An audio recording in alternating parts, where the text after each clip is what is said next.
Welcome to the video. I wanted to cover a few things today.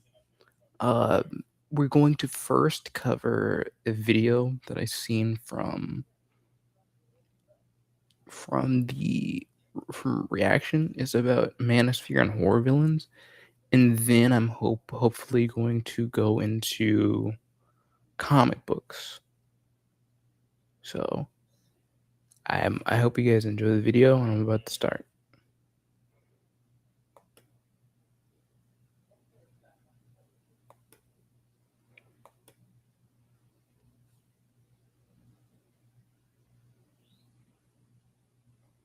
If I stop getting notifications, I am interested in history, but like not right now. Okay.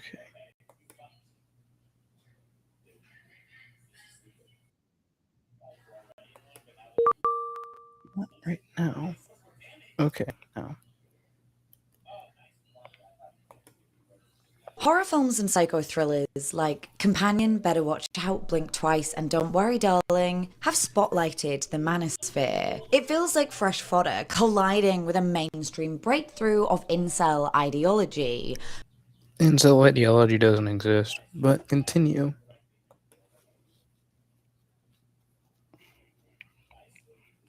Come on, hurry up. Yeah, also, I don't even know why this is even a popular movie. I don't know. Mums and dads world over quaking in the wake of adolescence. But really, horror films and their villains have been linked to inceldom and the manosphere for decades. This not really. The manosphere isn't really a new. I know what she means by the manosphere. She's referring to a period in the 1950s to now. But the current manosphere, which I don't really believe in, is more of a new concept. It's more like it's gained popularity over the course of the past 10 years. Also, Patrick Bateman is not an incel. I have to clarify this. He is not an incel. If you watch the movie, he's homophobic and he's racist, but he's not an incel. He's in no way an incel. Maybe it's time to ask, did horror create the incel killer? The incel killer isn't really that's not really a thing, but I'll let you keep going. Let's start with the language at hand. Although we associate the incel movement with men, the term incel was originally coined by a Canadian woman named Alana in 1997. 1997? How on earth are we even using the term incel then? Alana founded a website where late bloomers and lonely people could share their grievances and support one another. She used the term invcel as shorthand for involuntary celibacy, which evolved into incel. From here, various forums and sites sprang up, but gradually the intent was shifting. The college-made documentary Shy Boys is a perfect distillation of What on earth even is Shy Boys? Why have I never heard of this transition. With Love Shy Andrew, who simply laments his lack of romantic relationships, a stark contrast to advanced and urban white trash. Two men on the same forum who believe their incelibacy to be a result of physical unattractiveness, and women being wired to breed with chads, stereotypical macho men. They're just upset because they can't get with women. Why is that a bad thing? They're just upset that they can't get with a woman. And women don't like them, so they think, maybe if I act more like this dude, I'll be able to attract a woman. Menzie 2022 explains the inability to gain sexual access is how they define group membership.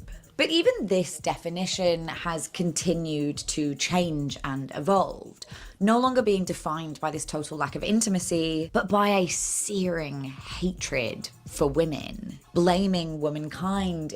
They don't hate women, they're attracted to women and they want women to date them.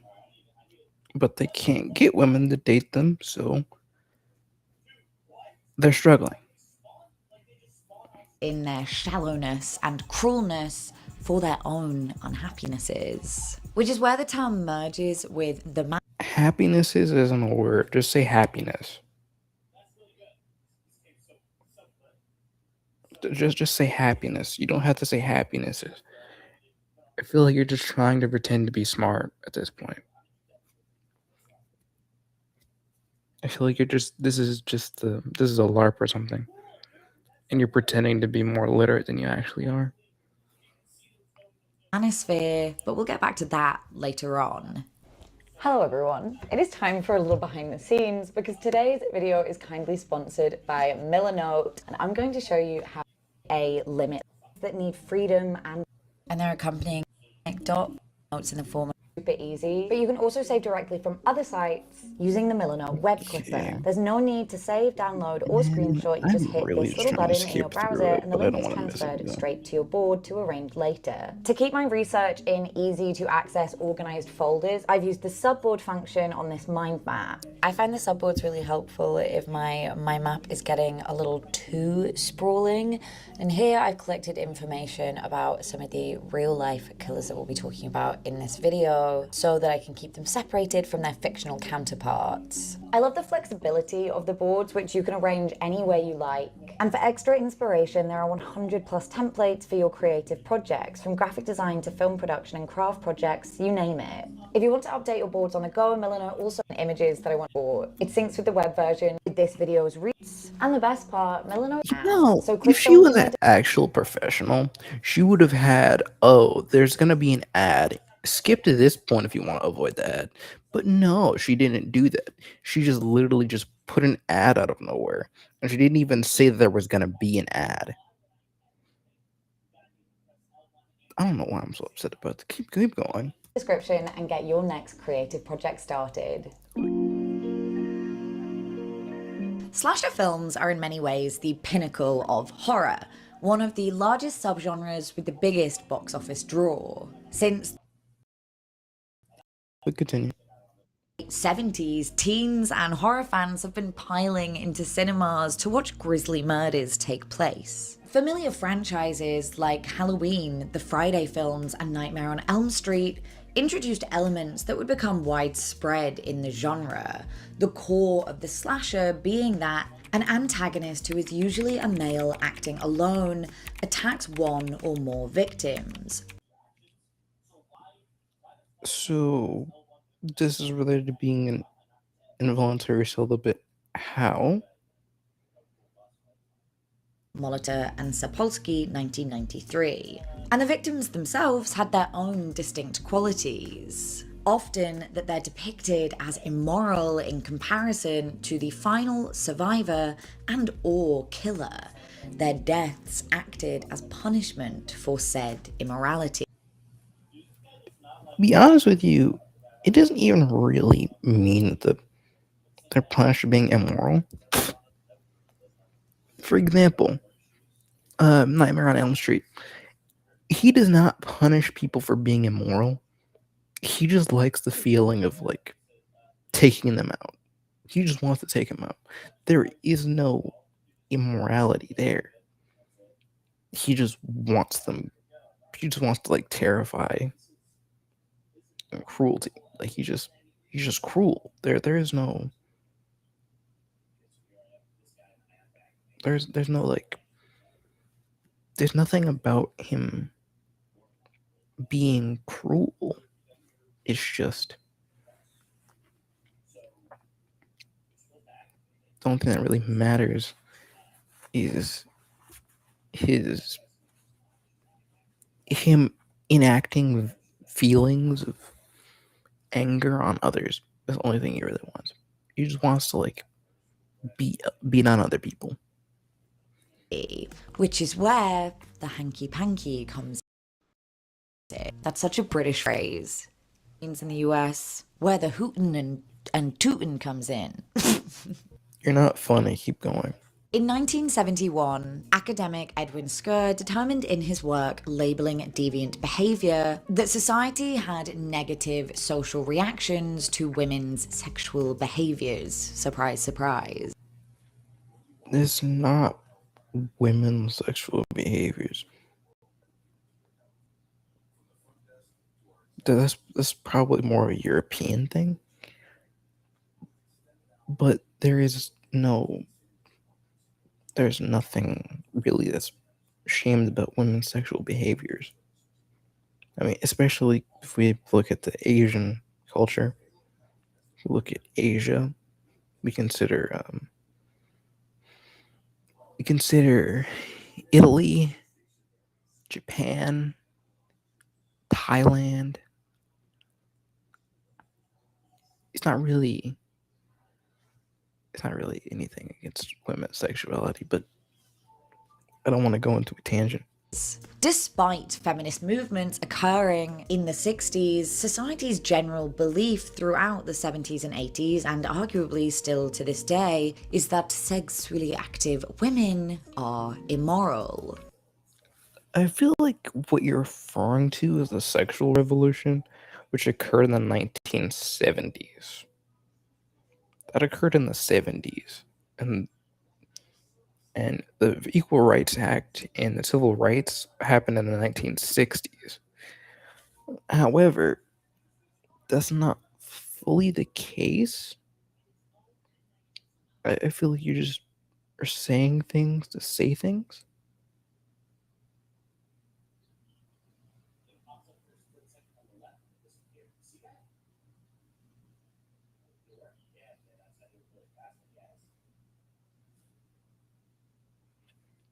In order to keep audiences on side, horror used this immorality as a reason to punish them, keeping things. I mean,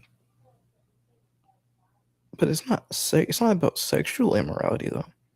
That's the thing that you're construing. It's not like intimate immorality. It's just general immorality.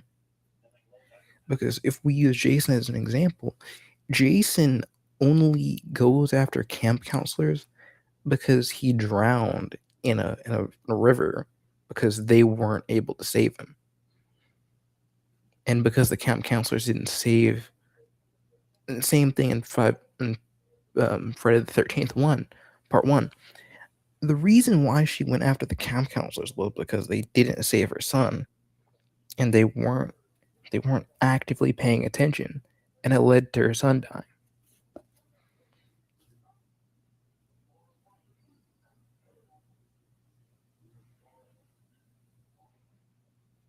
Fun for an audience who don't want to feel like they've just walked out of Schindler's List. People needed to accept the deaths as a-okay on some level. Cultivating this slasher trope early on was John Carpenter's Halloween of 1978. I prefer Halloween: The Curse of Michael Myers, but that's just me. There being a supernatural aspect to it. Carpenter doesn't labour a motive for young Michael, but from his first kill, his naked sister preening at the mirror till the end, those who end up 6 feet under are the characters who get down and dirty. The virginal Jamie Lee is the only one saved. From here onwards, That's not important. What's important is that they're related to him. He's going after them because they're family members, not because of immorality. Or if you watched Curse of Michael Myers, you'd know, oh, he's a being of evil that has come alive and has no other purpose but to inflict evil on others. It doesn't matter about their morality. He just wants to act out and like take them out because of his internal.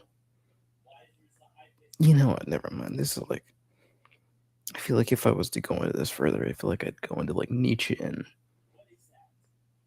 the Ubermensch. '80s really stands out as a decade in which women on screen were consistently sexualized. And people were conscious of the resulting tropes at the time. Reporter Henry It's not sexualized, it's just, you know what, never mind. Sheehan described in a 1983 review of slasher The House on Sorority Row, a girl who resists sex will alone survive the slasher's attacks and Now I'm thinking about it. Why on earth is there never a male survivor? Why is it always the last girl? There's never a dude that survives. It's always a girl. It's kind of sexist. Now I'm thinking about it. It's like the woman who, there's always a person who survives. There's always a woman. Always a woman. defeat him, armoured with her virginity, able to turn the slasher's phallic weaponry on himself. And this is a direct reflection of the moral I think you're just sexualizing a thing, a concept that doesn't need to be sexualized. The concept of the slashers and their victims aren't sexual in nature. It does not involve sexuality. It is not about what they're attracted to or if they have intercourse. It just is. I think you just overestimate the sexuality of a woman. of the time, dividing women into two different camps, good girls and bad girls. At that point, the ideal woman was virginal, soon-to-be wifed, focused on motherhood, and eager to be a smiling, shining housemaker. I disagree with that, but I don't know why. Ideas that all sound a little too familiar if you spend much time on TikTok today. That's a LARP. They're not real. That's a LARP. This was supposed to be a trad wife look, by the way. But as per, it has ended up a little more dead Victorian lady. Sometimes cinematic sex havers end up dead simply by way of being cool, attractive, or popular characters. Even the all-American girl can be seen as worthy of punishment if in opposition to a bullied antagonist like in Friday the 13th and Sleepaway Camp. Of course, That's not personal punishment. That is group punishment. He's not punishing them as individuals. He's punishing them as a group. Which you know, if you actually somewhat cared about Friday the 13th, you're portraying it as like a sexual thing when it's not.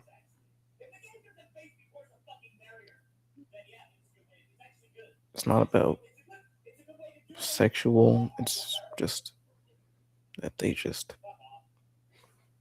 did something wrong to him, so he wants revenge.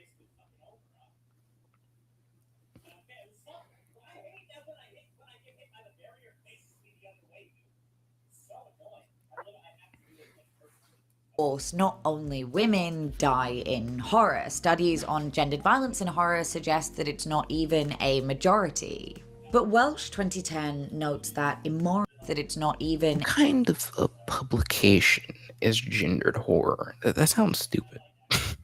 That sounds like a gender studies class. It's just, I don't know. Seems totally feminist in nature, but a majority. But Welsh 2010 notes that immoral female characters are subject to more violent and prolonged deaths.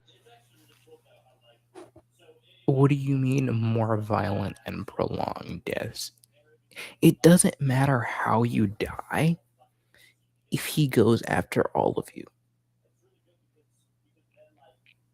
Which you know if you watched some of these movies.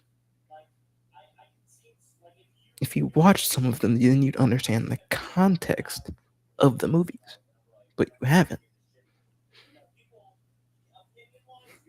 Something that has always interested me in this victim-killer dynamic is the infantilizing or sympathizing with the antagonist. Half joking, horror fans refer to Jason as a sweet little boy who's been wronged. Leatherface didn't choose his life and he just wants a family. Often people rooted for the killer because they felt an alignment with them. Outcast people saw themselves in outcast villains and relished watching the cool kids get spliced and diced. And frequently, our empathy is actually placed with the killer, even though he's the antagonist, as only he and the final girl have depth. I don't believe that's necessarily true. I think she managed to survive, and a lot of us really try to look at the villain in a more moral sense. I mean, especially if you consider, for example, Friday the 13th and Friday the 13th. Good example. In a way, he did a bunch of bad things, but if you look at it from his perspective, a lot of it is very moral for him to do.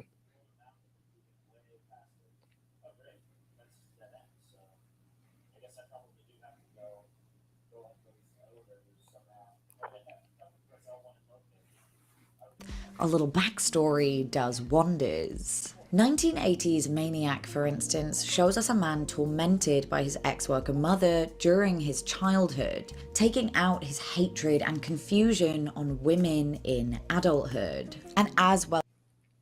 Wait. You're telling me I have to rewatch this. Story does wonders. 1980s Maniac, for instance, shows us a man tormented by his ex-worker mother during his childhood, taking out his hatred and confusion on women in adulthood. So you're telling me that he is wrong for taking violence against women, even though he was abused by a woman? What are you trying to say exactly? I feel like this isn't a thing against women. It's just how he was. It's not just against women. He struggled and he had like conflicting. You know what? Never mind. And as Welsh explains, when a woman is perceived as violating gender norms, i.e. not being soft, virginal and kind, our pity for her victimhood is diminished even further. A slutty woman. How on earth is... You said that she tormented her son. So if she tormented her son, then why on earth would you as a viewer feel bad for her? Do you want me to feel bad for her because she's a woman? Or do you want me to feel bad for her because...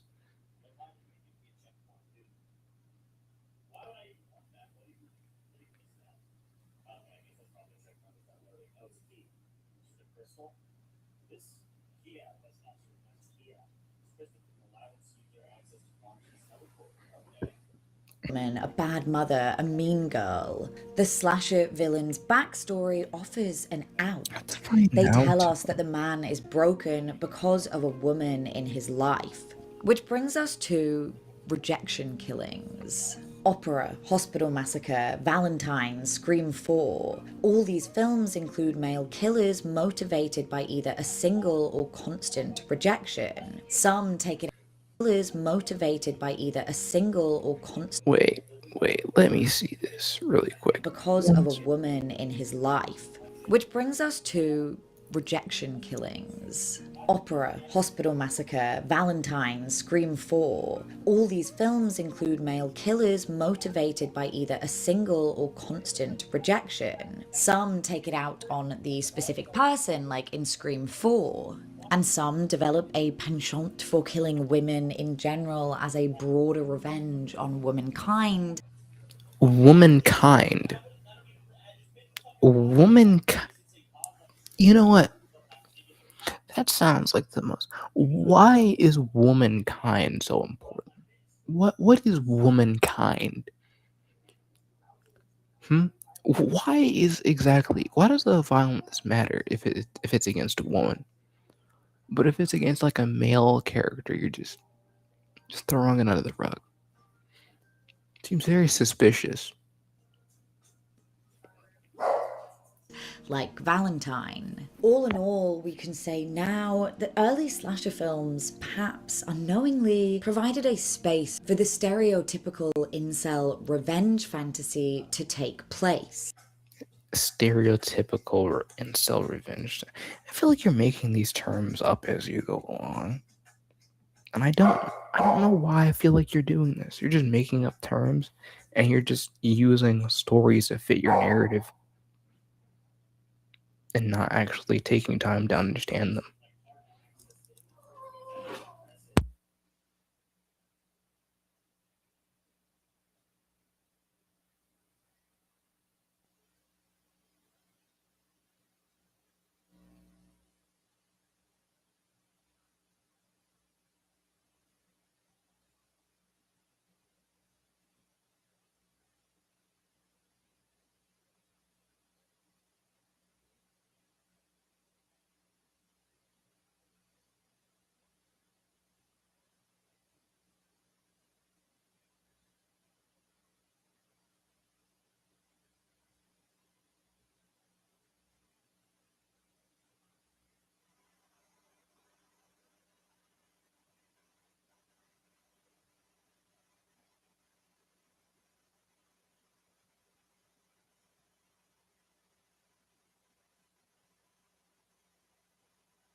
to punish the women they feel they can't have or feel patronized by. The films inadvertently displayed incel behavior before we had the language for it. Just because that doesn't even mean they're describing incels. If they don't have, you know what? Never mind. Just keep going. The 1990s were an interesting time for cinema as the so-called cubicle movie reigned. And 90s psycho thrillers like Fight Club, American Beauty, and Rough Trader zeroed Next, she's gonna say that Fight Club is a movie about toxic masculinity. I'm telling you, she's gonna say it. She is gonna say it. I don't know how long into the video she's gonna say it, but she's gonna say it's about toxic masculinity, and it was a horrible movie about the violence against women. I feel like she's gonna say it. in on male anxieties about society, status, and women. To quote Guven, 2025. Guven? Hollywood cinema emerged as a key site for dramatizing these events, particularly in narratives centered on white middle-class men confronting a perceived loss of power and identity. Why is this about white men? What do you have against white men? I don't know. I don't really care about race, but like, why is it white men in particular in this like example? Why is it white men?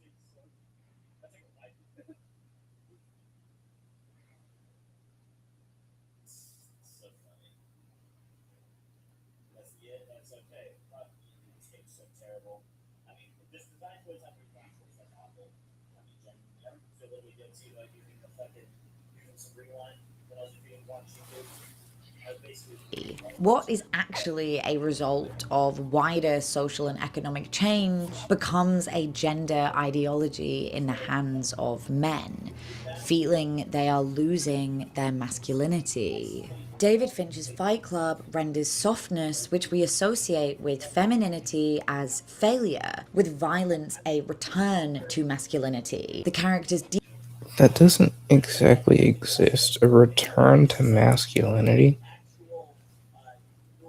Wait. Are you saying that Fight Club is about masculinity when that's not what Fight Club is about? If it was about quote unquote masculinity, then why did he deny Tyler Durden at the end of Fight Club? Why did he deny that part of himself?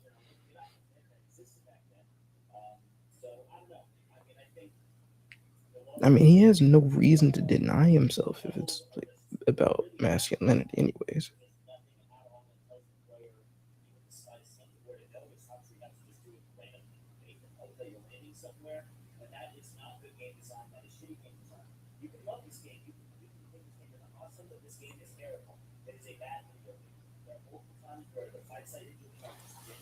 as failure, with violence a return to masculinity. The characters deeming mass violence the ultimate reclamation. The film is meant to be satirical rather than support this idea. Fincher and writer Chuck Palahniuk were addressing and deconstructing Polinick? No wonder you struggle to say that name. It seems stupid.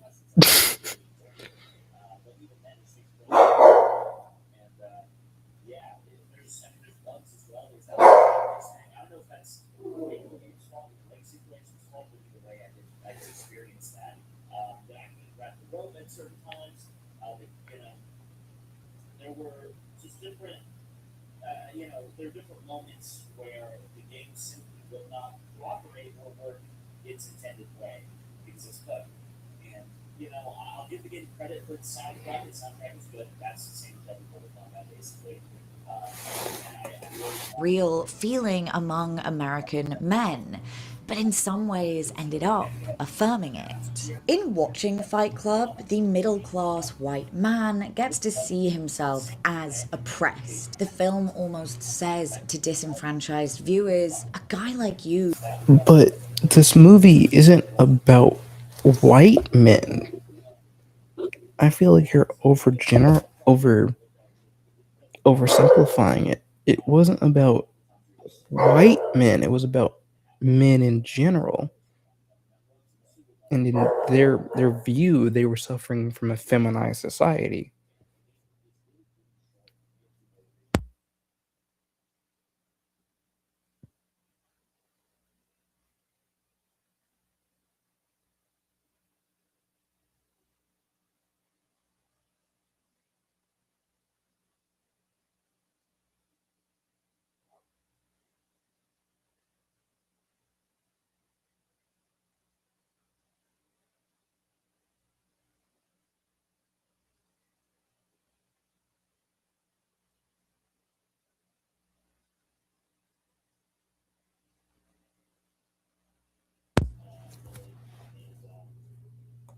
Doesn't deserve this. Here's a way out. Winding back a little, in one of the earliest slashes, 1960s Peeping Tom, emasculation is his motive. Although it's specifically at the hands of a cruel father, violating nude women is how he feels he can get it back. What do you mean violating nude women? You're gonna use a film from the 1960s? I don't even know about this movie, and you're just using this.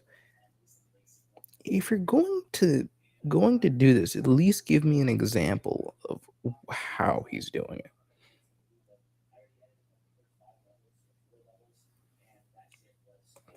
Again, an idea akin to contemporary extremist incel ideology. And we can't talk about films beloved by incels without talking about American Psycho. American Psycho is not a movie about an incel. He is not an incel. He has never been an incel. This is a stupid comparison. If you think American Psycho is a movie about incels for incels, you're a moron. You're a bloody moron. You are the most stupidest woman I have ever seen to think, oh yeah, this is a movie for incels by incels. No, he literally is. He is a very attractive, conventionally attractive character, right? That is what he is, what he's going through. I have seen this movie, and I do not know how you can conclude that this is a movie about incels. He is not an incel. He's not. You just that's not him. He is many things, but an incel is not one of them. He is homophobic. He is racist. And some, I feel like you might even say he's a sexist, but he is not an incel. This movie is about him struggling to find individual identity. He's a psychopath. He's not an incel. He's never been an incel, because if you watch the movie, you will know that his secretary is attracted to him, and him, his secretary, and a prostitute have a, you know,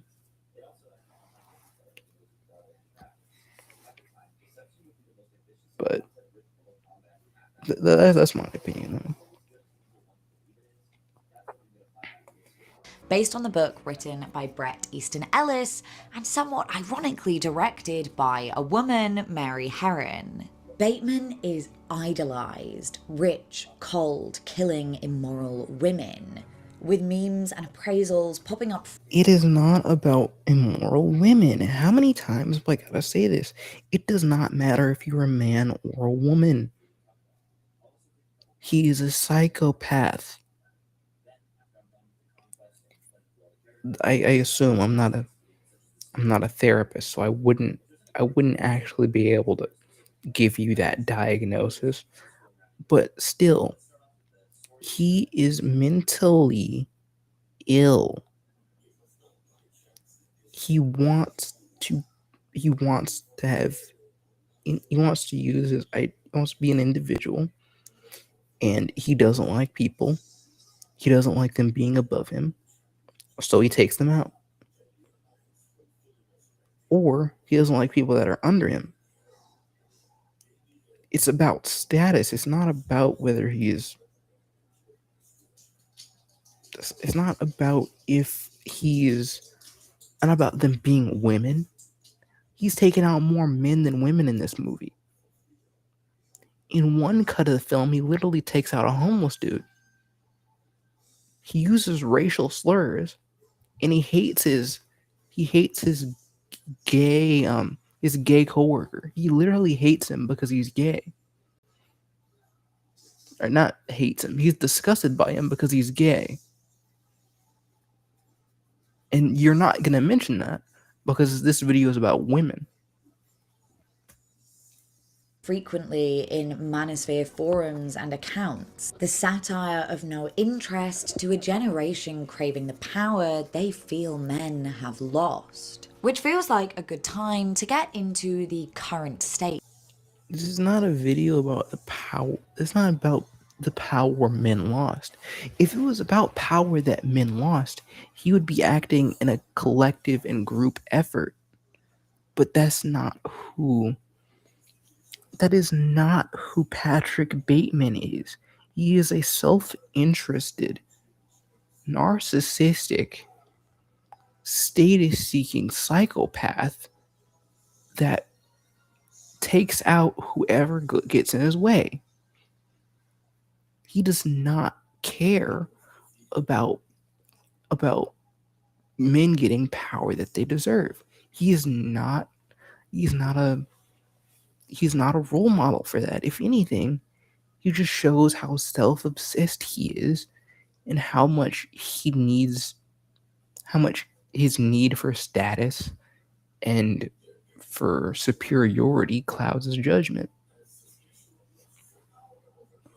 Of no interest to a generation craving the power they feel men have lost. Which feels like a good time to get into the current state of the manosphere. If you've seen Louis Theroux's recent doc, you might have been left at a loss for what the term really encompasses. So I'll do my best to explain. Little lore drop about me as an aside is I've been kind of obsessed with incels since I was about 18. And I used to go on a lot of these forums and reply to people and try to encourage them and tell them that I was in the same boat and I was a virgin and life's good, man, and it's cool and we can all just chill out and be happy. Needless to say, it was not received well. But the point is, I have a vested interest in this topic and have really been around to see the evolution of inceldom to the manosphere for over a decade. They're men that seek status and they can't get any status, so they group up. When in all actuality they could change the system if they actually work together. But they won't work together because they want women. They want women, and they know like other men. So in order for them to feel better, they profit off the loneliness of other men, so they gain more status and money, so they get the women, and then sell them how they got it, and then after that, they're gonna repeat the cycle. Kind of obsessed. The manosphere is a pro-traditional masculinity and anti-feminist ideology. They're not pro-traditional. They don't care about tradition. They just want women to like them. And if you're talking about, oh yeah, pro-traditionalists, you're probably talking about the red pill. And even then, I don't really think they're traditional either. I mean, if we're gonna be honest, it's probably not even really traditional. To be honest, it's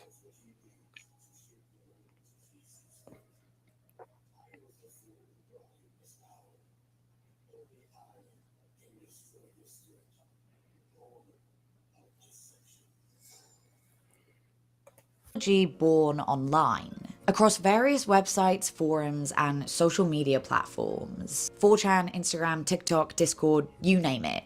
These were the quasi-physical spaces men would go to share ideas. And its ideology is broad. Goel Register and Haynes write, the manosphere encompasses various disparate subgroups such as incels, men's rights activists, pickup artists, and men going their own way.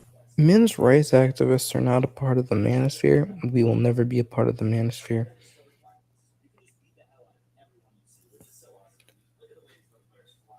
Also, I think it's kind of bad to like lump us all together when a lot of us just have different beliefs. For example, I do not believe that going their own way actually matters. And I do not believe that pickup artists actually matter. Because they don't do anything. Now, the incels and the involuntary celibates, do I think that term is more of a slur? I think it's a shaming tactic. Because you're trying to make them be quiet by shaming them socially. You're trying to make them seem less socially important, humiliate, degrade, and that way you don't have to actually listen to any of their talking points if you just humiliate them. Despite significant political, religious, and social differences, these groups are fundamentally tied together by their belief in innate male superiority and their commitment to the subjugation of women in one. They don't believe the male is superior. Have you not listened to any of them speak about things? If you listen to the red pillars for at least like 10 minutes, they will never say that they are superior. They will say that a woman would be the superior to them because they have to work for their status. They have to work in order to get the woman. Which I don't even know how you even came up with the idea that they want to be superior to women. They don't want to be superior to women. They want to attract women. That's the reason why they promote being like, oh yeah, you gotta work hard. You gotta get like 6 figures. You gotta get 6 figures in a mansion so that a woman's gonna love you.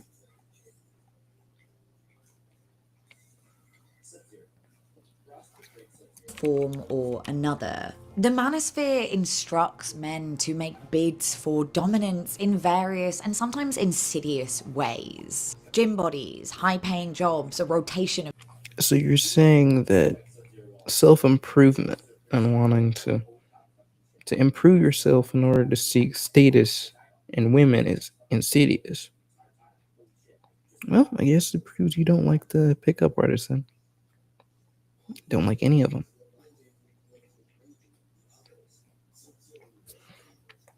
Side pieces, ways in which men can feel they're at the top of a mystical pyramid. And for what it's worth, I think that The pyramid doesn't exist. is the key factor that my beloved Theroux missed in his documentary. This grappling for dominance by any means accessible. One of the most distinct evolutions from the original incel is seeing women not as a group to covet, but a group to blame. They aren't blaming you because The thing that I really just don't understand is why are you treating involuntary celibates as if they're a new concept? They're a concept that has existed forever. They've always existed, but they didn't matter as much because they were a small group, a very small group. So no one really cared about them because they were small and you couldn't see them. There was even there's one example I seen about this history YouTuber. It was really good, dude. He explains like history. I don't remember the name of his video. I don't remember the name of the video, but it was about like people in history crashing out. He has like a really cool channel, but he covers this dude who takes out this countess on because she didn't really respond to him at all. She didn't give him any attention. I feel like that's what you're trying to get at here, but that's just so uncommon that it's not a real issue. You're sensationalizing a thing that doesn't happen, especially not often. Doesn't happen often enough for it to really matter. Modern women have disrupted what traditional men I don't believe in modern women. Modern women don't exist.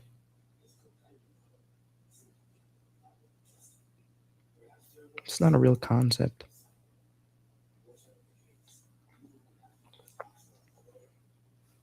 In order for modern women to exist, you must assume that over the course of history, women have changed so much so that it's been a massive effect on society. But I don't actually believe that. believe is the natural order, based on a global history in which men have had social dominance. No, we didn't. No, just servitudes for most of it. We were indentured servants. Some of us were slaves. Some of us were indentured servants. And then when we were indentured servants, we didn't have the right to vote. Most of us couldn't vote. I mean, if we're being honest, as an American, you gained the right to vote before I did. In the 1850s, it was like around the 1850s, 1870s, maybe even earlier.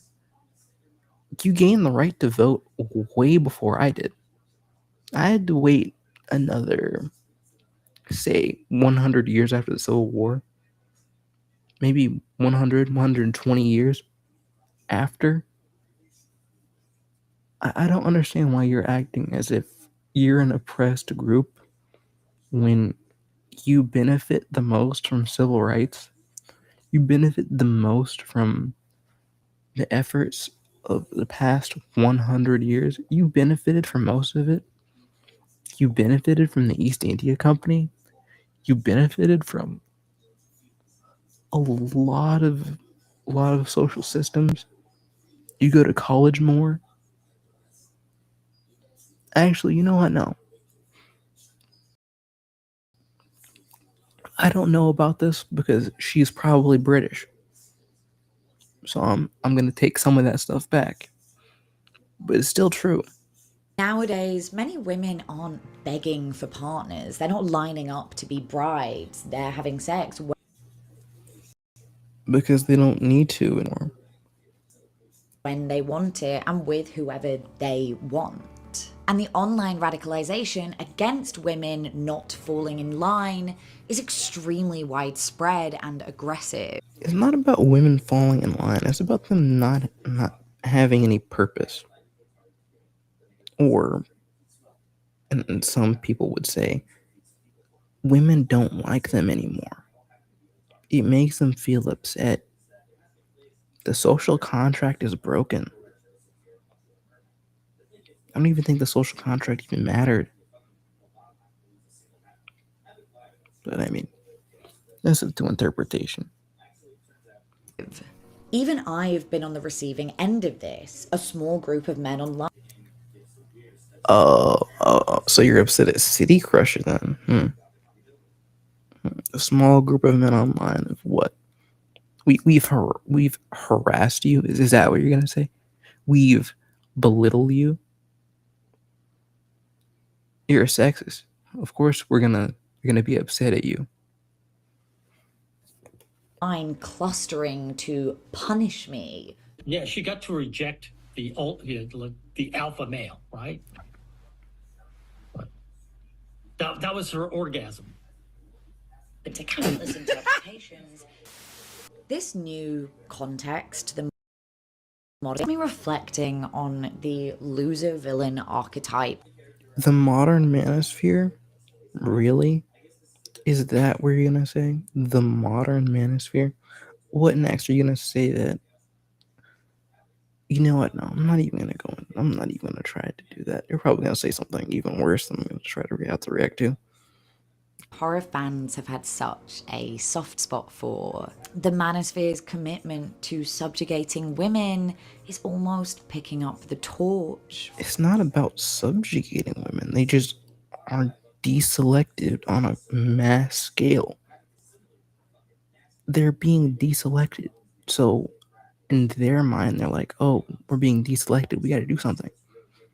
So the best thing for them, in their opinion, to do is to work on their status and get some money.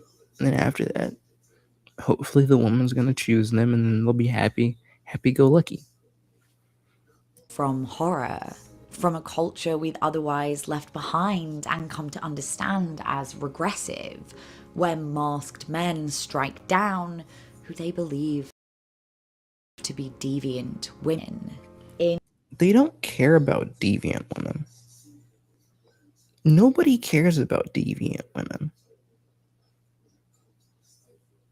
I'm telling you that you are more likely to hate the deviants. I feel like you would hate the deviants and the deviants would not hate you.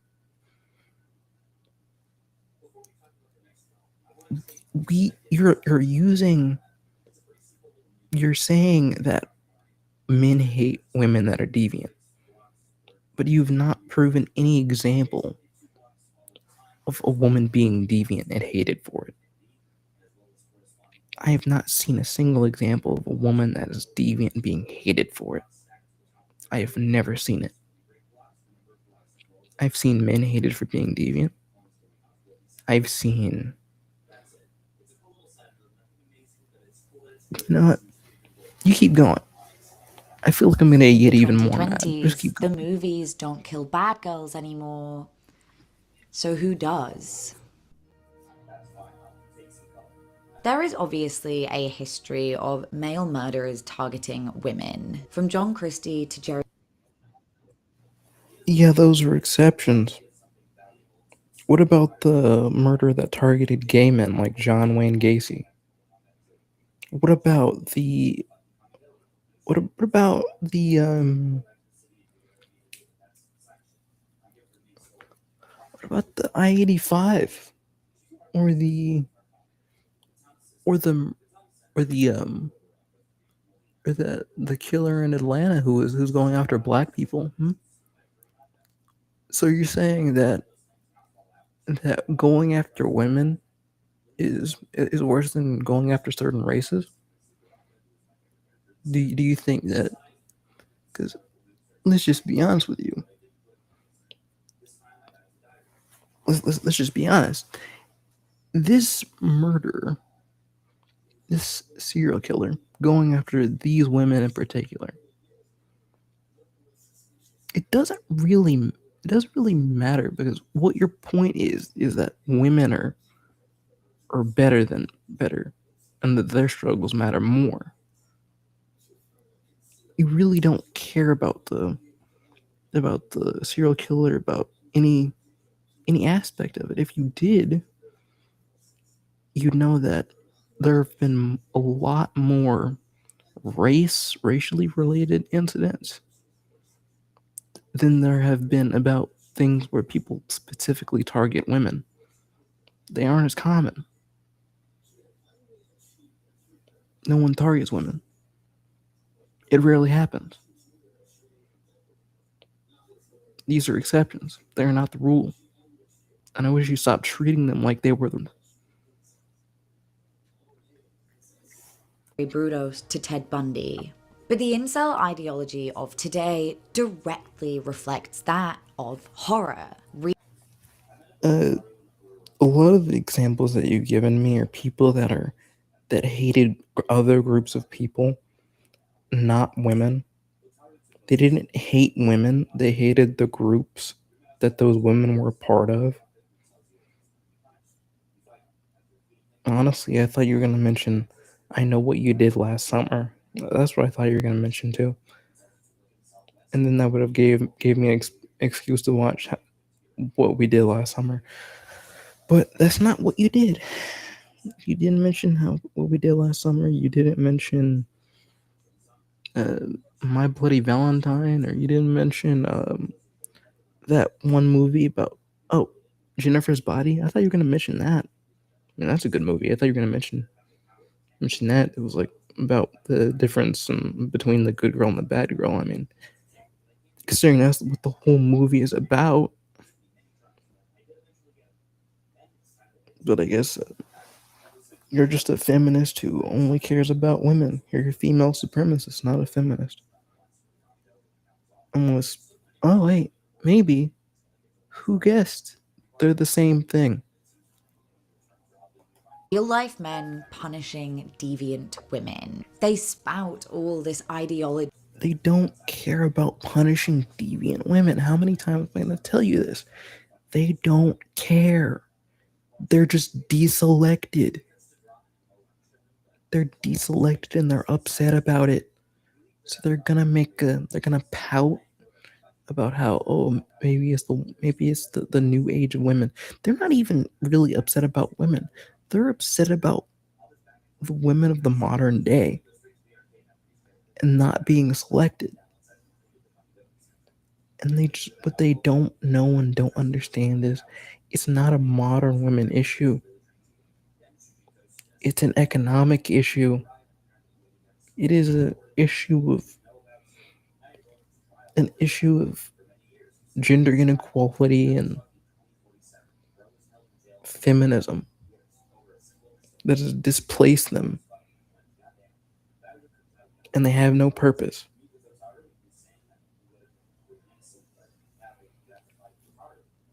About being good men and expect women to reward that. Good men.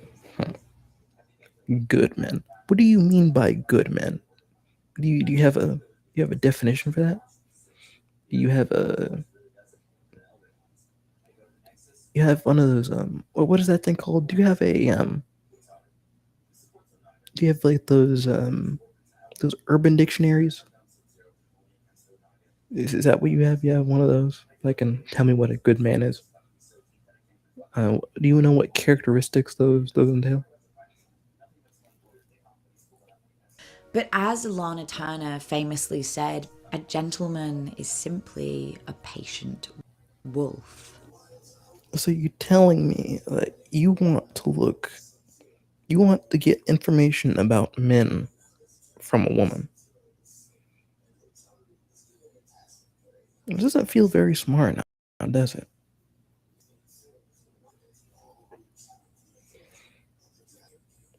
In a contradictory notion, not being sexually available at a man's behest is seen as equal to being overly available or active. You're just I don't care anymore. I want this thing to be over. Either way, radicalized incels see women as deserving of condemnation. They don't. They do not feel them to be condemnation. They don't care about condemning the women. They just believe they're biologically inferior, which means they attribute their loneliness to biodeterminism. Not they don't vilify the women that deselect them. They have a self-hatred for themselves because they view themselves as biologically inferior because they weren't able to attract a woman. Do you even understand the spaces that you were criticizing? And you're just using a base level of understanding in order to criticize these concepts? Because I believe that you don't even understand any of the words that you're saying.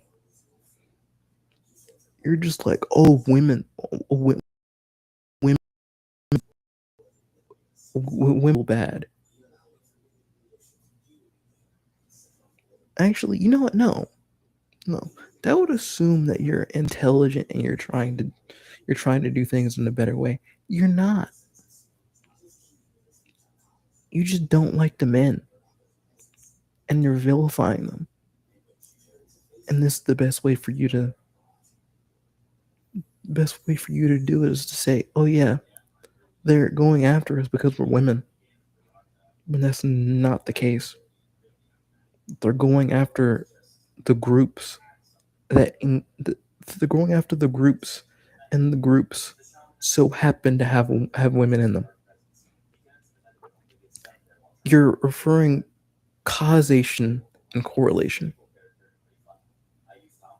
right?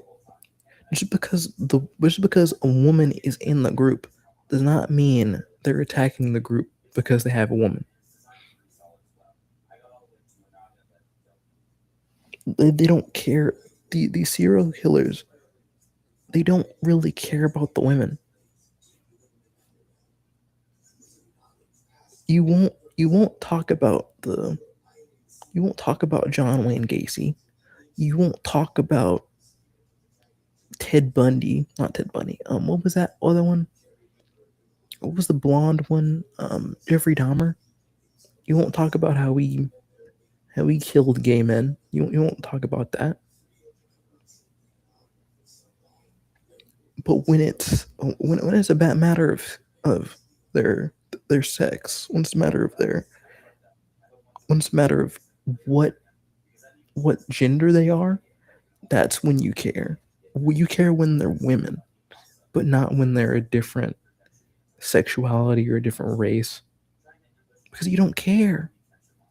You don't care because they're not women. You only care about women. You know you do.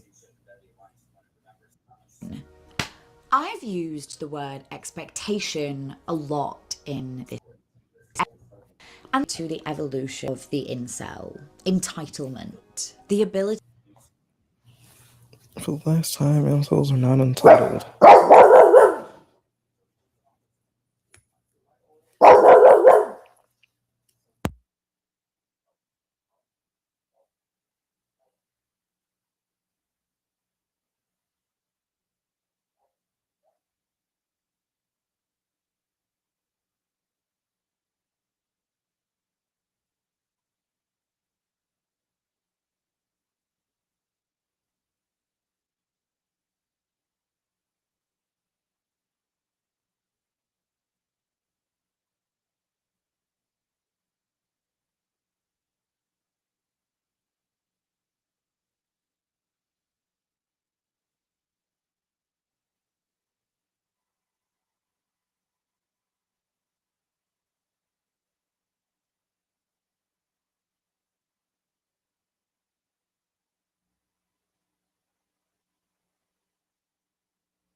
Yeah, yeah. Where was I? Oh yeah, incels are not entitled. They just view themselves as genetically inferior because they can't get women.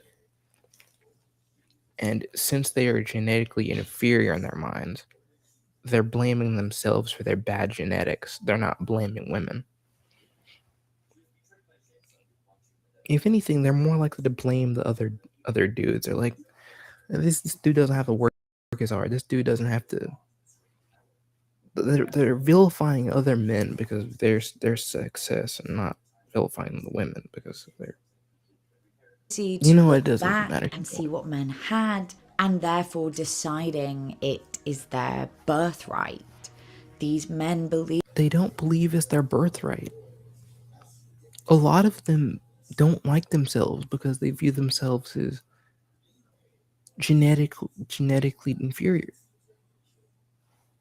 A lot of the incels have like biodeterminism. They don't like themselves, and I wish you actually were good faith and just admitted that instead of lying and coming up with like fake reasons.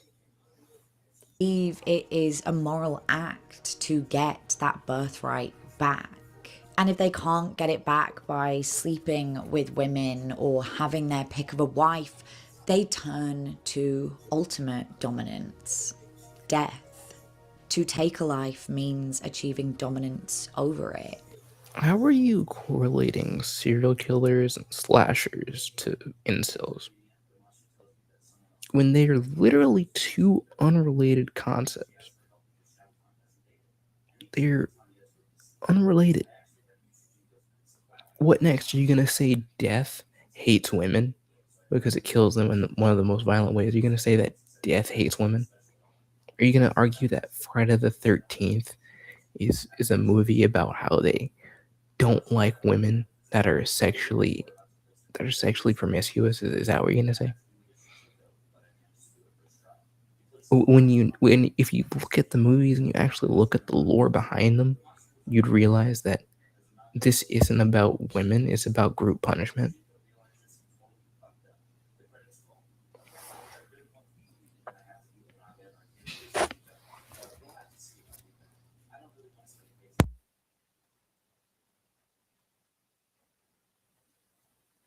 And to them, dominance equals masculinity, the thing that they are all so desperate to regain. And men are really living by this mentality. Murderers Yeah, but you have to deny it. Wait a minute. Are they gonna bring up that one that didn't kill that many? Rogers, Manassin, Cruz, Sodi, all involved in incel community. Honestly, I feel like that is a bad thing to say. But just because they were involved in the communities does not mean that that's what the community does, right? Just because like you are a communist and you end up having national socialist views, does that mean that all communists are national socialists? No. It just means that you were a national socialist. Why are you trying to group up these people just because of one thing they have in common? They could just be bad people. Nothing stops them from just being bad.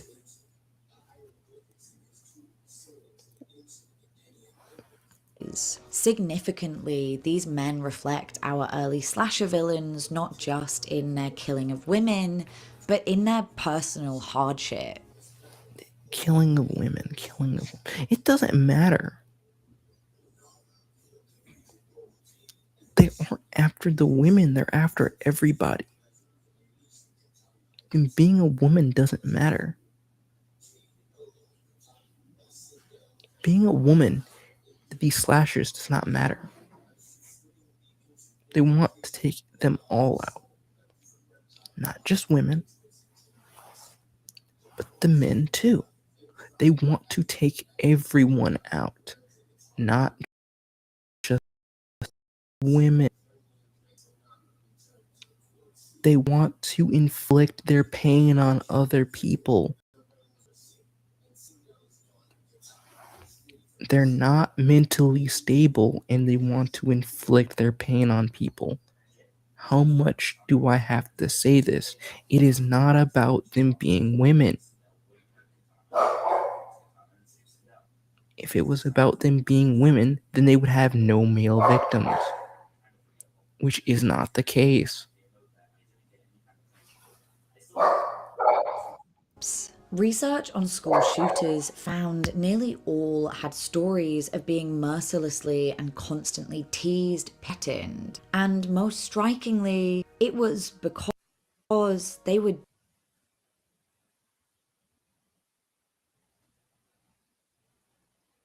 Nearly all those stories of constant bullied, beat up, mostly significant analysis, gay baited.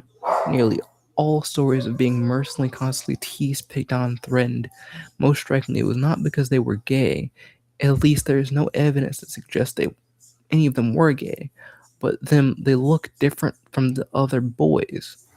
and threatened. Shy, And bookish, most honor students, strikingly, it artistic, was musical, because they were different non-athletic. from the other boys.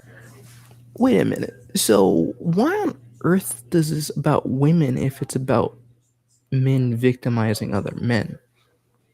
It's not victimizing, but it is about men bullying other men. Then how on earth is this a woman issue?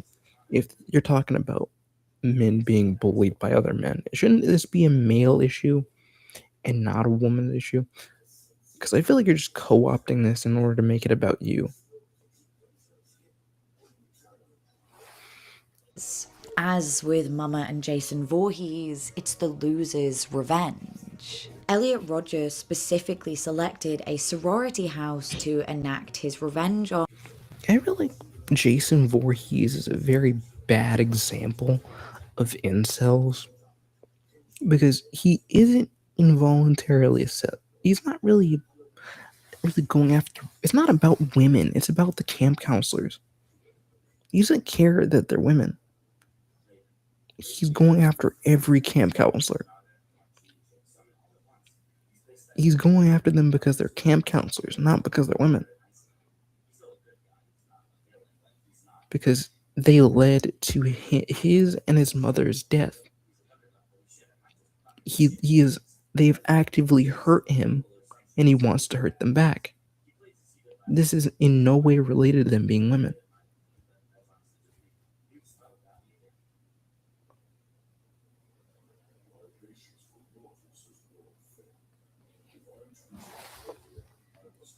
Although he wasn't able to make entry, which mirrors the sorority house deaths of Black Friday and other early slashers. Beautiful, popular, and believed to be intimately active women are the ideal target for a disenfranchised man. And Roger explicitly outlined in his dumbass manifesto that that was why he chose them, describing them as the kind of girls I've always desired but have never been able to have. Okay, he planned murders for revenge the day of retribution. He said he had no choice but to enact revenge on society that denied him sex and love. The hottest kind of girl I've desired but never able to have. I feel like this is stupid. This is one guy. This is just one guy. And many of these men have vast online histories explaining their anxieties and their motives. Notably, none refer to films that inspired them, let alone slasher films. But real killers are undeniably taking up the mantle of horrors of the past in punishing women. Instead of masks, they find themselves behind. Why is this even about punishing women? Most of the serial killers that you've shown have gone after groups of people. You've not shown me an example of them going only after women. I've never seen a serial killer that only went after women. Okay, fine. Let me restate that. I've never seen a slasher that has only gone after women. Never seen it. And since you're using slashers as your example, I mean, you have shown me serial killers that have only gone after women, but those are exceptions. Those generally aren't the rule. Those are exceptions.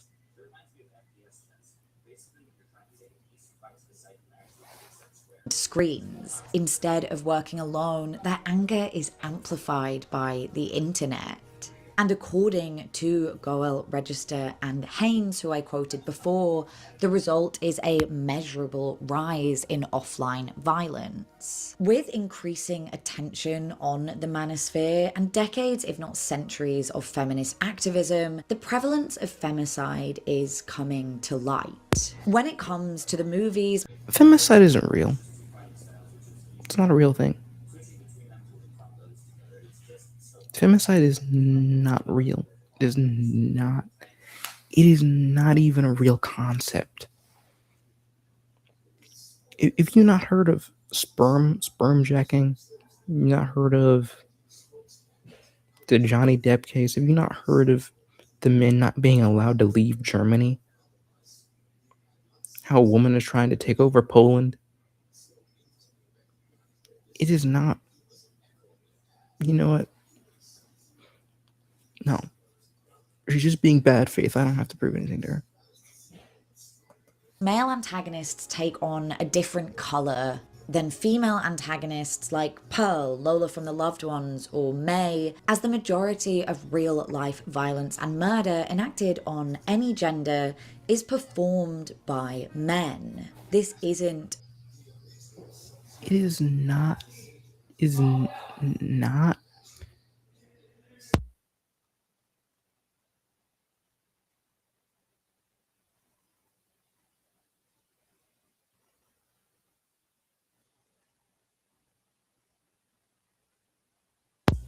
The thing that she's like not taking into account is that a majority of the crimes committed are generally against other men, which isn't really. She is taking account of the murder offenders, which how on earth are 4,000 of them unknown? How on earth are 4,000 murder offenders unknown out of 13,000? Okay, so murders by gender.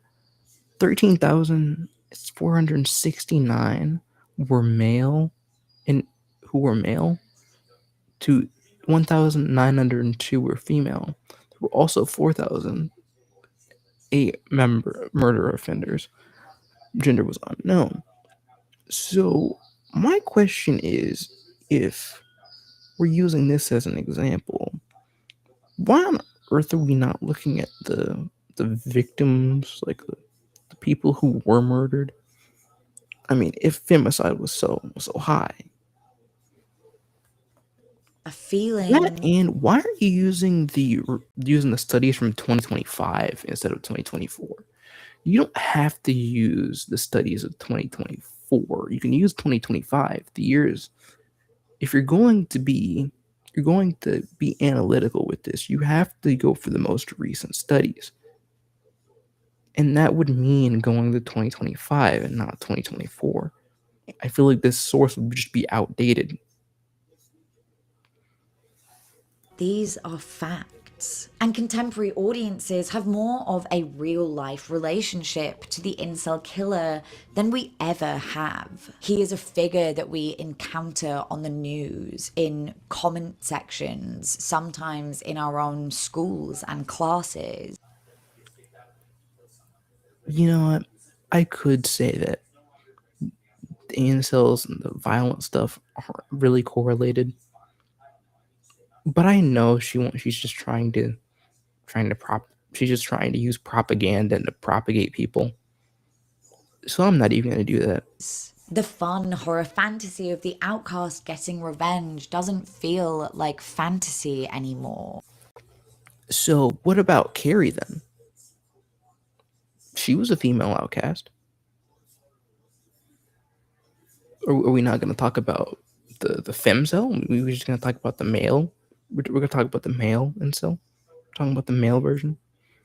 I mean, I don't even believe in the femcells, but I mean, if we're gonna use your logic, I mean, we might as well include the female, the feminine, the women, because I mean, you care so much about womankind, right? What about the woman, the females that are quote unquote incels? actually fem cells, which I don't even believe even exist, but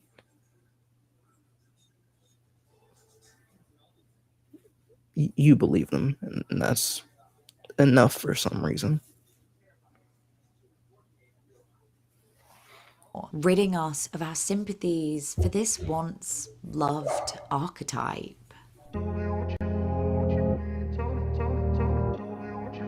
Lucky for us, horror has begun.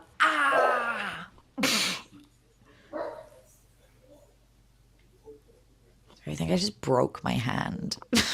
Lucky for us, horror has begun to dismantle the sympathetic loner trope. Films now explore the reality of male entitlement and the predatory nature. What do you mean male entitlement? I have not seen a single example of male entitlement in a horror film.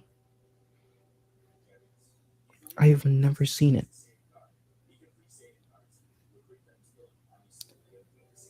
Because I just never see male entitlement in horror films. Now, can we say, oh yeah, they're violent men that hurt people? Yes, they are violent and they hurt people, but they're not going after women because they're women. They're not entitled. They're just sadistic. There's entitlement there. It's just sadism. They just want to inflict pain on other people because they can't. I mean, there's no.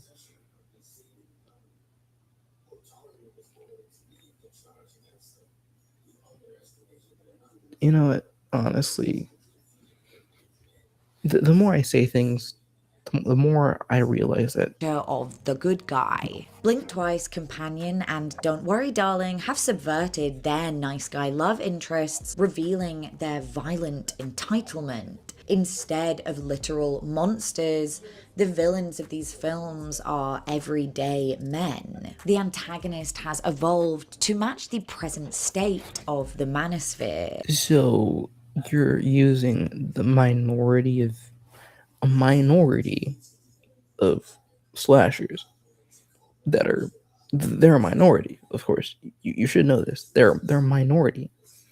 Those are not a lot of slashers. You literally named two. There's at least 4 slashers that are quote unquote entitled. I can only name 4. And that's like, I have to really try really hard in order to find those 4. So, are you really sure that the male entitlement is a main part of the manosphere and slashers? Because I just thought we were talking about slashers. I didn't expect us to go into the manosphere. Also, I didn't expect you to not label when your ad went end. This is the very shoddy production, all things considered. Very shoddy work. They may not be literally slashing, but they are deeply self-involved and entitled to the point of harming the female protagonists. Both less overt. Also, before I forget, shout out Citycrusher. Shout out to Citycrusher. Villainous and somehow less sympathetic, seeing themselves as justified, not as the baddies. Are we the baddies? Touching even more softly on some of these ideas, we recently had Curry Barker's Obsession, which follows a man named Bear wishing his long-term crush would fall in love with him. Unfortunately for Bear, the wish comes true. And although this character isn't overtly... So you're saying that him wanting love is wrong? Is that what you're saying?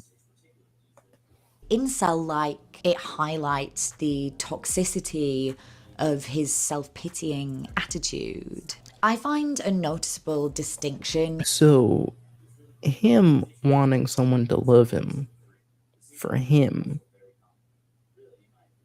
is self-pitying attitude.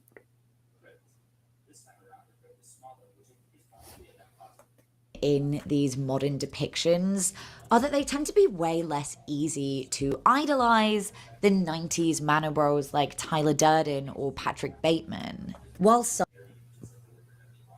Let's just be honest with you. They aren't idolizing those characters. You misunderstand. They don't idolize those characters. The viewer idolizes those characters. I watched the movie.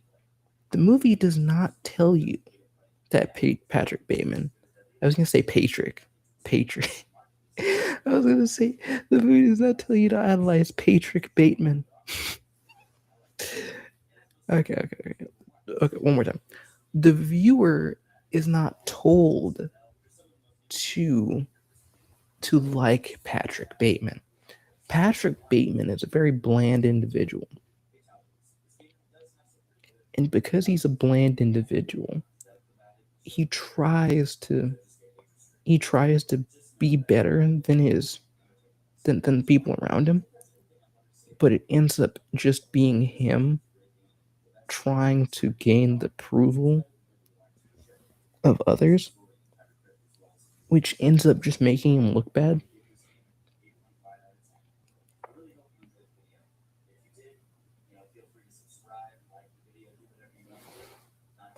modern films, male antagonists are still attractive, other modern critiques of inceldom offer us a literal kid or a creepy old man. College lads are far less likely to misinterpret them as heroes and stick posters of Luke Lerner on their walls when he is an actual child. In taking away their cool factor, modern horror is far more exposing of ugly and petulant ideology under the surface.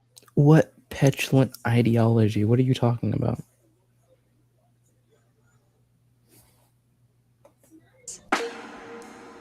So, where does this leave us? While we didn't have the same language in the past, we had the same problems. We had real-life killers of women who operated on the basis of rejection. We had the broader domestic morals. We channeled So you mean the same magazines that problems. were We had probably real-life read by killers of women? women who operated on the basis. What did horribly go wrong? You know, I really don't like that you aren't reading some of these sources. You could at least highlight a part and just read it out loud. That it could just summarize. Okay. Ed unalived his woman because he had no personal interactive skills, no rap, no confidence. While glib Charlie abounded with such. Charlie recruited, bewitched, brainwashed, and fornicated in dirt with his living minions, and he to unalive others for him.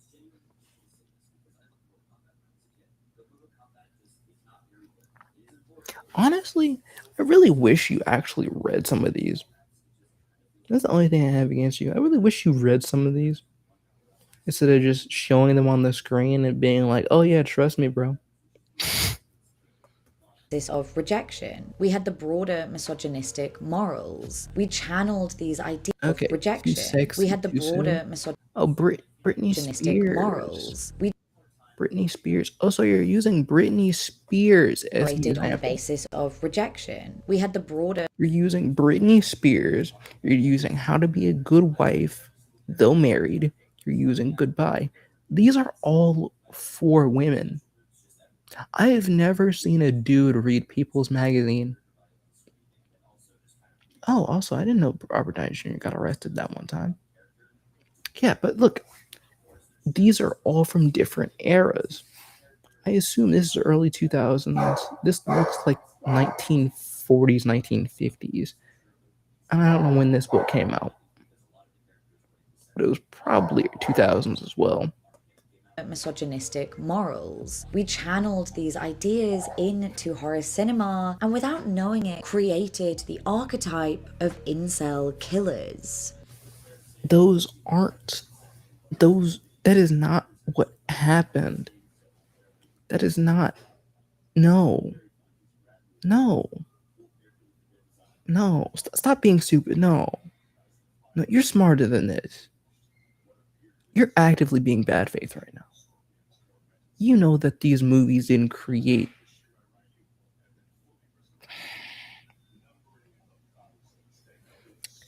You know that the movies did not create a phenomenon. The movies only. Movies did not do this. This is a thing that existed way before. Way before the movies came out. If anything, like this could probably be in the Bible for all I know. This could probably be in the Bible from anything. It could be anything.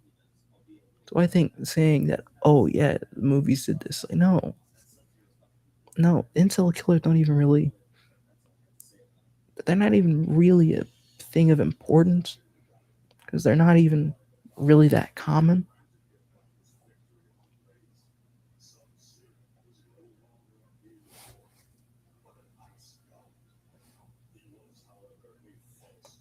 And as culture has evolved, our once sympathetic view of this angry, lonely outcast has drastically changed. It's not necessarily that people in the past loved these characters and thought they were in the right, but audiences now certainly have an awareness of the manosphere and of femicide that drastically alters our perception. Femicide does not exist. It is not big enough for. It's not big enough for it to even really matter. Ultimately, present-day IRL killers motivated by inceldom have brought the values of early horror to life. The deviant women. Why is it always about deviant women, deviant this, deviant that? Why can't it just be, oh, these people are just mentally unstable, so they just take their anger and aggression out on people? Of Carpenter's world, struck down by male rights radicals. But the reassessing of this archetype has allowed for the manosphere killer to be exposed on screen for what he is. They're not manosphere killers. Those don't exist. They're just killers. They're not manosphere killers. You're just attributing the manosphere to a killer when a killer is just a killer. There is no manosphere. No.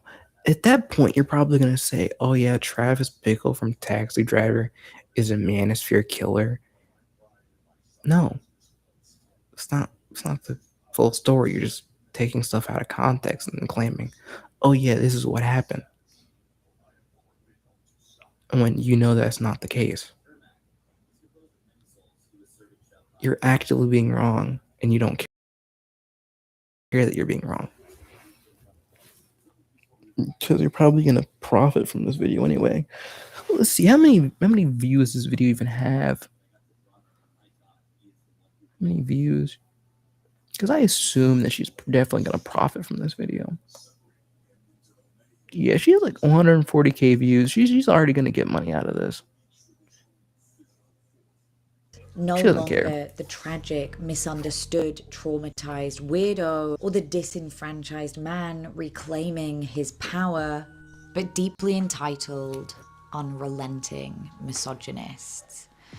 No mask needed to enact their horrors. These killers aren't misogynists, though. They're not misogynists, if you really think about it. If they were misogynists, why would, like, realistically speaking, right? Why would they kill men and women if they were misogynists? Like, it doesn't make sense, right? Unless you're just misattributing them, and they're just angry individuals. And you're just being extremely bad faith, and you know you are, but you don't care about it. because you're gonna be propped up, you're gonna profit, and after this, you're probably gonna forget about this video. You're gonna forget about it, and you're gonna live your life. You won't see any reaction to it because, for all you know, you're gonna think, oh yeah, whoever disagrees with this is a misogynist. And then after, you're gonna live, gonna be happy, and then you won't care.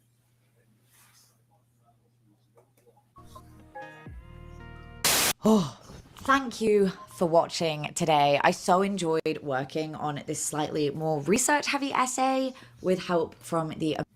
Research? What do you mean research? You didn't even quote that many things. You quoted like 2 or 3 things, and then you just put stuff on the screen and just showed it to me. That's not research. That's just, oh, these things look correlated, so I'm just gonna put them all together. Academia has fallen so low. The modern state of academia sucks. Let me watch City Crusher instead. I feel like I'd be happy if I watched City Crusher. Because City Crusher, I'd rather watch City Crusher than after.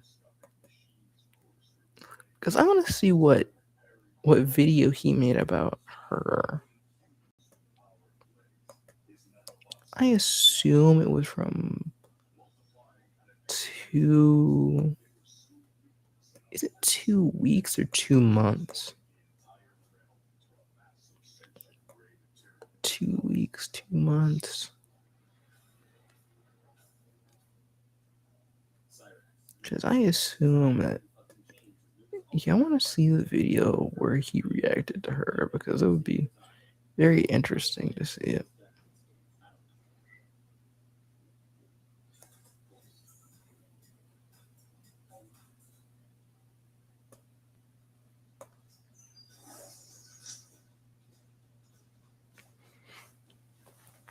Where is it?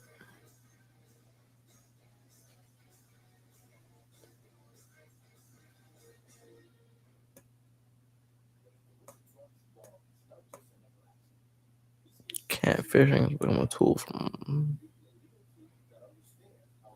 don't pretend defeat. Pretend defeat is a victory. You will look pathetic.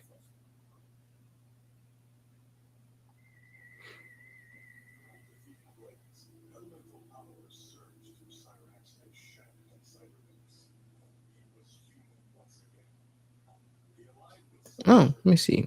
I've never seen this video about Michelle Obama. Okay, it's time to call out Michelle Obama for being an entitled, whiny parasite. This woman is a parasite. She leached on to a man who became president and showed nothing but contempt for this man and gave nothing to her country.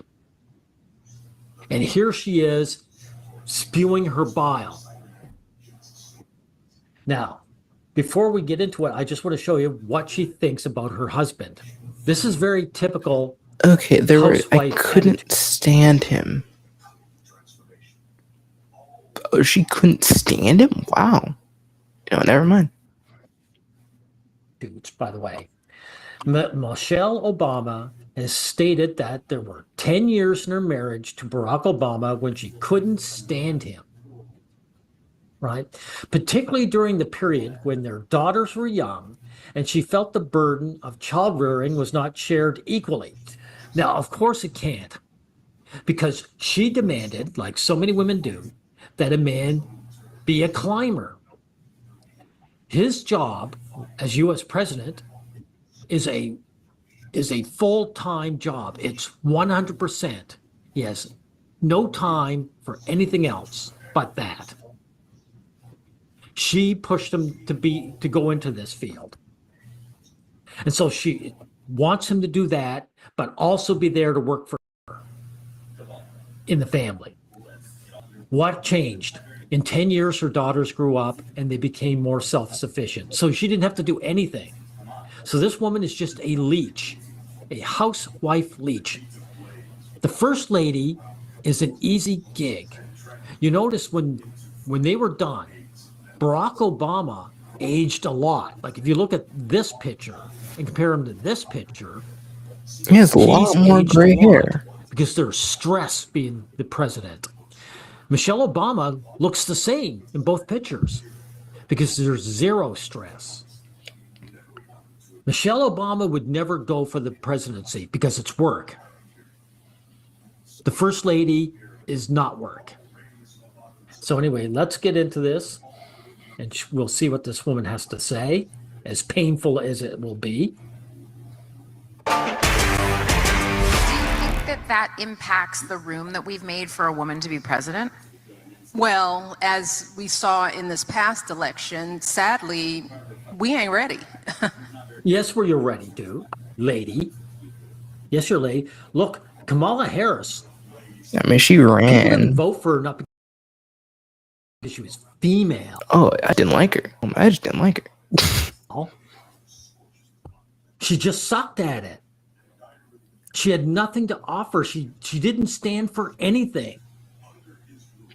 People, challenged her and said, look, how do you stand on this and this? She stood for the status quo, which people didn't want to bother with. That's why they went for Trump out of desperation. Margaret Thatcher was involved in British politics for years, right? So women make it if they have what it takes, right? So when she says they're not ready, what she's really saying is they're just going to give women power over the country, and she's not going to be held accountable for anything. She's not going to have to worry about anything. Someone else, some group of men are going to do all the work. Well, she tells them what to do. No, That's what she means by grow up.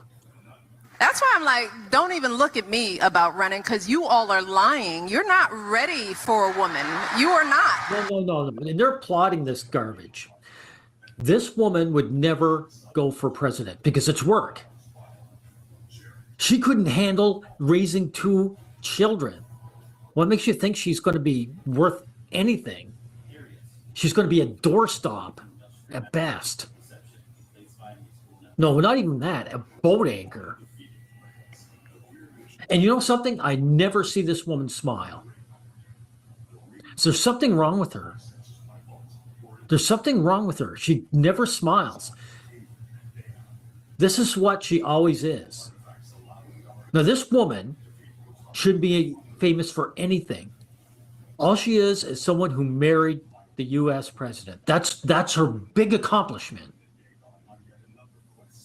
People shouldn't be listening to anything this woman said. So don't waste my time. Michelle Obama dropped. Oh, I'm getting past this guy. I don't care about what this guy has to say. I think it's interesting. I mean, I don't know. I don't think she wants to be president. I think she said, "Oh yeah, I don't want to go back to the White House." She's said it. She doesn't want to go back. She's not going to go back. Past him. We got a lot of growing up to do. And there's still, sadly, a lot of men who do not feel like they can be led by a woman. And we saw You know that's not true.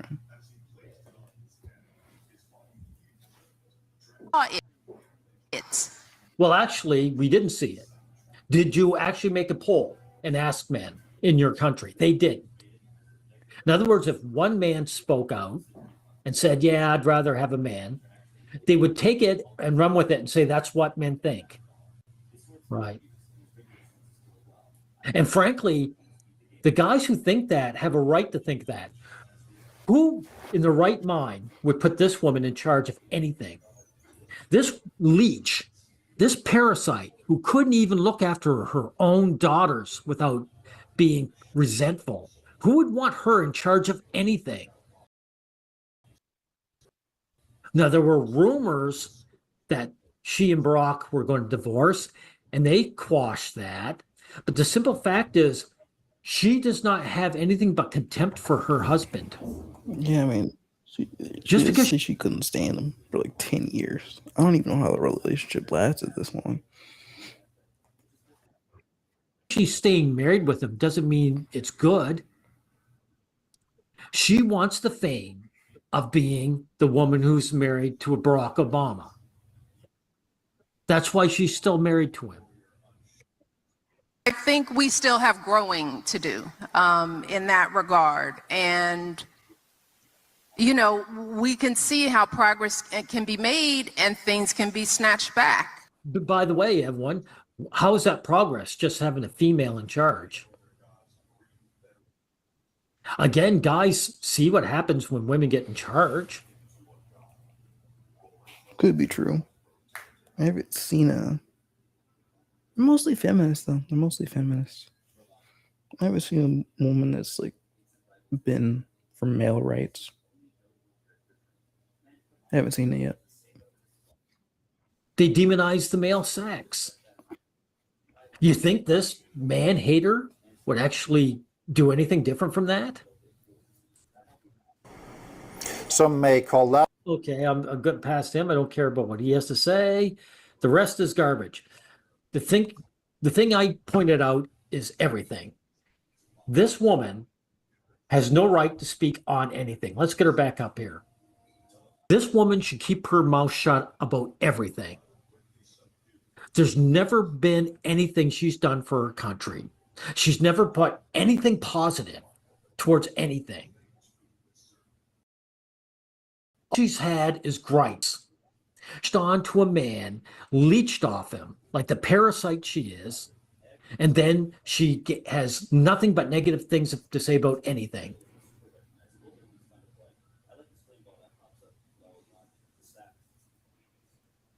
This person disgusts me because she's everything that's terrible about the typical housewife. Whatever's bad about being a housewife, she's the very extreme of it. You see the narcissism, the entitlement, the contempt, the leeching, the parasitism. This woman is a boat anchor. And to think that they actually roll her out when this woman has achieved nothing and ask her opinions and listen and give no pushback to this woman saying these awful things. I mean, the last woman that I remember doing things as first lady was it was Eleanor Roosevelt in the 1940s. But I mean, I could be, so I could definitely be wrong. Just disrespecting her husband left and right. And frankly, Barack, if you ever hear this, I know you won't, but if you ever hear this, you totally deserve what you get. Dude, you chose this. You were rising up in the world. You should have dumped this sack of do nothing and got yourself a woman that at least had the brain power and the lack of hostility to put on a face and a smile and have positive things to say. Michelle Obama is everything wrong with humanity. Humanity? Michelle, shut up.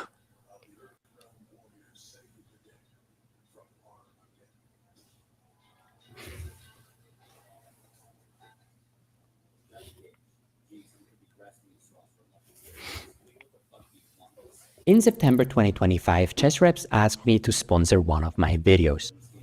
I was wondering if I watch more Citycrusher. Because there should be some more stuff. Wait a minute. Okay, it's time to call out Michelle Obama for being an entitled, whiny parasite. This woman is a parasite. She leached on to a man who became president. What is a good video to watch? any other videos I can look at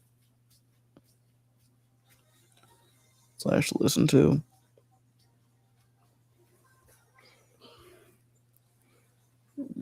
Yeah, peer review.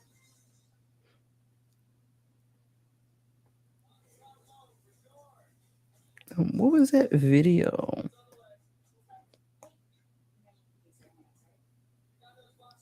Because I was hoping to figure out the video where he was reacting to her.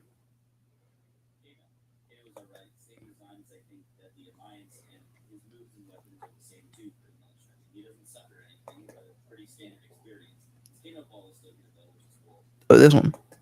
Rachel. So I have seen this video already. What's going on here? Neil Gaiman, author and rapist. This channel here is accusing him of being a rapist. Let's make sure I know what I'm talking about here. Creators are pretty bad men, leaving the films with complicated legacies and opening them to darker interpretations. Neil Gaiman, writer of the book Coraline, was revealed last year to be a perpetrator of violent SA. It is I don't believe that, but continue. Really? Violent sexual assault? Really? Well, when I looked at it, he's not incarcerated. Matter of fact, there are no criminal charges against Neil Gaiman. And he has not been convicted or sentenced to prison. He has denied all allegations of sexual assault and non-consensual activity. So, what's your name, girl on film? You just committed slander against Neil Gaiman. No, don't get me wrong, everyone. Neil Gaiman, it was or is a male feminist. He gets what he deserves. He gets to be humiliated by these false allegations. He doesn't deserve to be put behind bars, though. Now, young woman, you claimed that he was violent. Where's your proof? You don't even have any proof that he committed sexual assault, let alone that it was violent. So what I did, everyone, is I went down there and I reported her video. I reported your video, girl on film.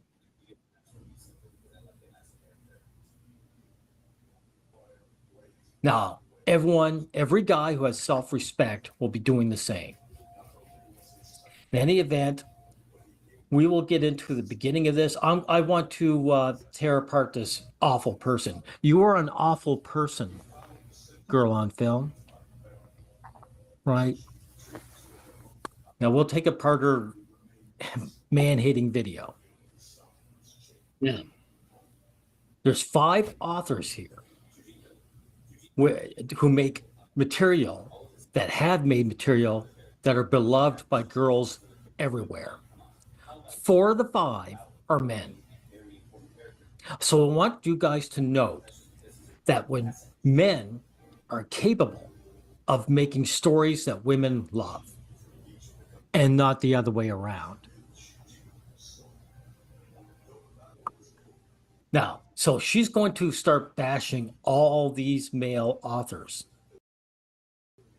I don't know why, even though they supply these women with these wonderful stories. This one here, I believe, is the only one where a female wrote it. And it's the least loved out of the batch of them, right? Now, here's the other thing that really pissed me off. He says, a lonely journey. You know why it's lonely? Because the girls are slopsistic. Slopsistic? If they're not in the center of the universe, something's wrong with the universe. And this disgusting YouTuber here, girl on film, tries to project that idea onto us guys. Girl on film, don't do that. This is your She does. She does in the next video too. Coming from a time traveler, I'm joking, time travel, but still, she definitely does do this in her next video too. Issue, not ours. Being a teenager is isolating. It's an incredibly common and ironically shared feeling at this time in our lives. Our character Anyone who talks like that, I mean, there's a certain type who has that inflection voice. Characters know this isolation all too well. With a familiar feeling of loneliness before Sarah, Ophelia, Coraline have even set foot in the maze. It feels pertinent that the films are all told through this perspective of a child or teen. It's not that loneliness is a unique tweak. Because as a woman, you can't do it. You got to grow up, star child. That's why. It's before she gets scooped up by a man, too, right? Before she's been sullied by the male sexuality. And this woman believes that, by the way, everyone, that male sexuality ruins a woman. Experience, but it's a period in life where there are very few ways to avoid it. Most others in our peer group don't have the emotional maturity to spot or support someone. Emotional maturity, yeah, no, that's gonna get horrible. As soon as I heard emotional maturity, I know it's gonna get bad. Someone suffering, parents make decisions on our behalf, legally we don't have control over ourselves. In our adulthood, Well, you are kids, right? as much as this can still feel impossible, we do have the autonomy that enables us to challenge our loneliness. Mary, Coraline, and Ophelia, at the whim of adults, have all moved right before stumbling upon or into their maze, setting their stories in stark. Oh, by the way, guys, I skipped ahead. She mentions the labyrinth of the Minotaur, right? The male labyrinth. I don't even know what the labyrinth of the Minotaur is. My first time hearing about it. Though I've watched this video, I don't know why I forgot about the labyrinth of the Minotaur. Labyrinth is really something a man has to navigate through in order to fight his enemy, which doesn't really apply to females, right? You girls, you have no one to fight. No one's actually trying to harm you. That's why your journey is different from our journeys.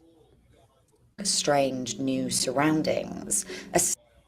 Someone's always trying to hurt men, like you, with your slander against Gaiman. Establishing a disconnect from their real world. They don't wish to be stuck in the boring, adult, ominous houses they are now found in. Now, this is a female author, right? This is a lonely girl, but look where she's at. She's high status. Notice the guys may or may not write high status. Yeah, the high status. Look at that chair. The art too. This environment, but women 100% write a high status area. This poor lonely girl with her servants in her mansion. The endless corridors and echoing halls only remind them of how alone they are. Rather like entering your tween years where... By the way, that story is the typical down and out high status guy. She meets a little boy who's, of course, is, you know, the son of the manor, right? And she helps him out, right, with fishness. That is so typical, right? They don't help out the low status guy. The homeless bum is just a bum, right? But the boy in the manor, he needs her help. Emotions are new and unstable, and surroundings like school and home can emphasize repression or require you to behave differently. While not in other words, you have limitations on your behavior. You can't just act out any way you want. That's right. We aren't chimpanzees. Or I should say, you shouldn't be a chimpanzee. Everyone has limitations, even children, on our behavior for good reasons. new physical spaces, Alice and Sarah are bound to new regiments too. To be an adult, a babysitter, a lady, but within they still see themselves as children. There is no familiarity in Yeah, growing up blows. That's a fact. these new roles and these new homes. There is also a distinct lack of adult supervision. There is also a distinct Supervision. Lack lack of of adult adult supervision. supervision, with the child protagonists having evasive parents or no parents at all. Yeah, they need that for the story, right? If they had adults stopping them from doing what they do, there'd be no story, right? For many people, the teenage years are the first time we're allowed to do things Now, Del Toro made this. It's a great show. And because he's a man, he did introduce a villain. But if the reason why it's so popular amongst girls, because the villain is a man that the girl knows. Girls are all about their inner circle, right? In this case, her stepfather. This is so typical of female writing, even though Del Toro The stepdad's the villain? I thought it would be the stepmom, but it's the stepdad? That's different. is the one who did it, right? But again, that's why it appeals to women. on our own. While some of our protagonists are literal children, the absence of parents create a circumstance comparable to the independence of one's early teens, both in that it's when we are set loose in the world and when we are made responsible for ourselves. More high status, right? The labyrinth, it's so tough for this girl. She's got this sexy, gorgeous guy wanting to bang her and give her the life of a princess. That's why it appeals to you girls so much. It's like, I want this, but I don't want this, right? But I do want this. And sometimes others. Even with parents who are present in your life, it's easy to feel estranged from the adults around you in these years, who now feel you can look after yourself after school, cook your It's not just estrangement. At that age, we think our parents are stupid. We don't want to deal with them. own dinner, make your own way home from swim practice. The tween years. It's not really the parents to do the estranging, by the way. I remember that age. You just want to hang out with your peers, right? So you can't blame loneliness on the parents. And the maze also prevent our protagonists with constant choices, new information, and I don't know. I thought the whole Alice in Wonderland story was a dream, though.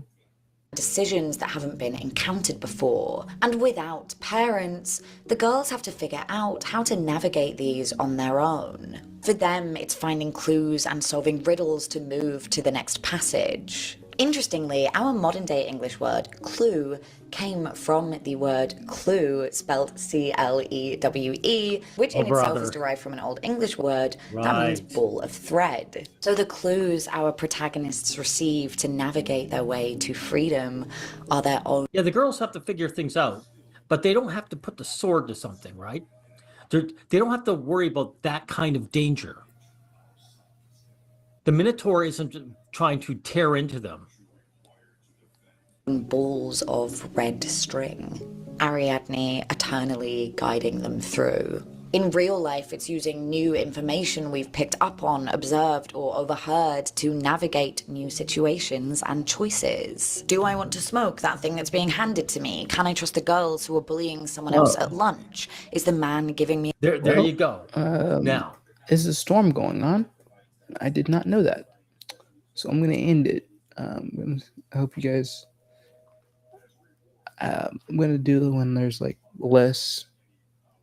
When the weather's better, so it was nice to be here. I'm gonna see you guys in the stream later.